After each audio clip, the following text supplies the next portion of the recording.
sets them on the table in front of Gretchen and Anita, who are eating breakfast. Both girls are in school uniforms. Mother resumes washing dishes. The phone rings. Both girls look toward it. Gretchen starts for it, but Mother's arm reaches for it before them. Louise holds a dish rag and a plate in one hand and the phone in the other. She speaks into it, then tucks it into her shoulder and continues drying the dish. The girls put their plates and cups onto the counter and scurry off to get their school books. Louise, not seeing the dishes, slides the dried dish onto the counter and knocks a plate and a glass onto the floor. A fork and a butter knife go flying. Louise recoils in surprise. She barks into the phone, slams it onto its face, then kneels down to pick up the broken pieces. Gretchen comes back in and sees the mess. She lays aside her school books and goes to help clean up, clearly apologizing. Louise angrily says something and slaps her cheek. Gretchen freezes in shock, then puts a hand to her cheek and goes away, stunned. Louise gets up and snatches up the broom. Anita starts to come in, waving her hair ribbons, but Gretchen ushers her back toward the bedrooms, taking the ribbons and fixing Anita's hair herself. Louise sweeps everything into the wastebasket, puts away the broom, sets aside the wastebasket. She uses a dish rag and starts to wipe the kitchen table, but knocks over the family photograph. She picks it up, looking deeply at it with a look of deep despair.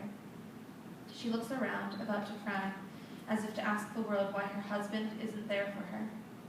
The girls emerge from the bedroom, Anita's hair in ribbons. They peek into the kitchen. Their mother is crying at the table, holding the photograph. Then the crying escalates, and she drops the photograph and sobs into her hands. Close up. Gretchen's eyes widen a little, watching the photograph. Close up. The family photograph bounces off the table and lands on the floor. There is now a crack in the glass of the frame. Their mother doesn't appear to notice. Gretchen motions Anita to follow her. She opens the front door. Anita instead runs over to their mother. Though Louise is ignoring the world, Anita plants a kiss on her head, and then she goes and follows Gretchen out the door to school.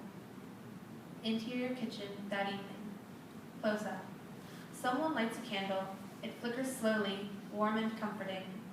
Gretchen watches the flame for a moment. She stands up, looking toward the bathroom door. There is a stream of light under the bathroom door. Gretchen looks tired. Anita's hand touches her shoulder. Anita, sitting at the table, gestures to her mathematics book before her. Gretchen sits down and helps her with the problem. Their mother, wearing her nurse's uniform, emerges from the bathroom, a curtain of steam from the shower drifting after her. She's putting her hair up. She brushes past the girls, giving them brief kisses on their heads. Anita calls after her. Mother stops and turns. Anita gets up and runs to her. Louise hugs her, gives her another kiss, then detaches herself and continues to her bedroom. Gretchen sits down and is doing her own homework. In the background, Mother emerges from her room, handbag over her shoulder, adjusting her wristwatch. She opens the door and leaves. Anita runs to the window, peering out, watching her go. Interior girls' bedroom, morning. Gretchen wakes up, stretches, and swings out of bed. She opens the door. Mother is sleeping, still half in her uniform, on the couch. Cut to interior girls' bedroom, evening. The sound of alarms and an explosion make Gretchen sit up straight in bed. We see the light of a nearby explosion through the window. Cut to interior kitchen, morning, flashback. Back to the scene previously, the girls have put a blanket around their mom's shoulders and are eating breakfast. The school uniforms on and school books nearby. The rumbling of the distant explosions. Close up.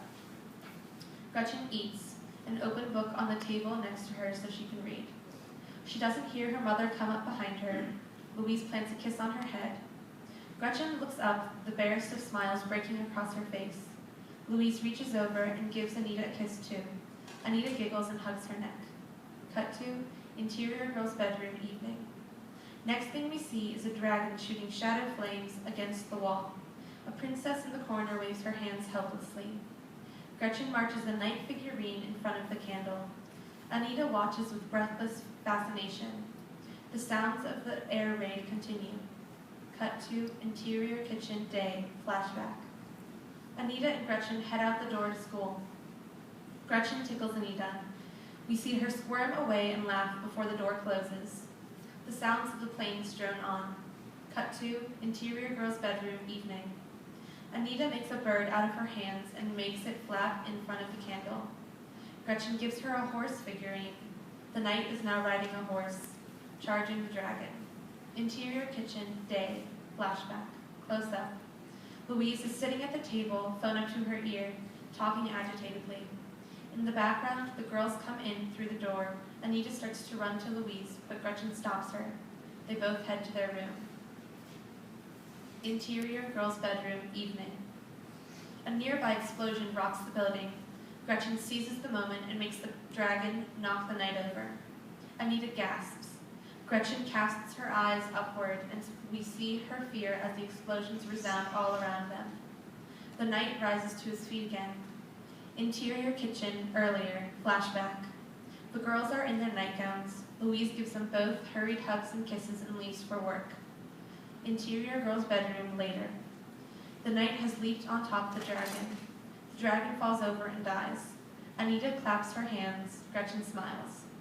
The Shadow Knight goes over to the Shadow Princess. Interior hospital, same time.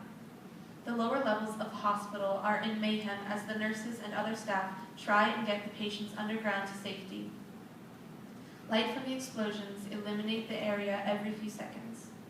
We see Louise among the many people helping an elderly man down the stairs. Interior girl's bedroom, same time. The knight and the princess are walking hand in hand toward the castle.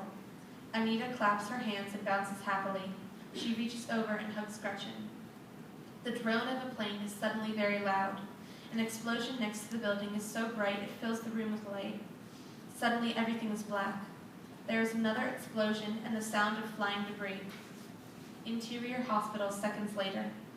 The same explosions rock the hospital, and among the frightened cries of the patients, Louise gasps, gives the hand of her patient to the nearest nurse, and runs to the window.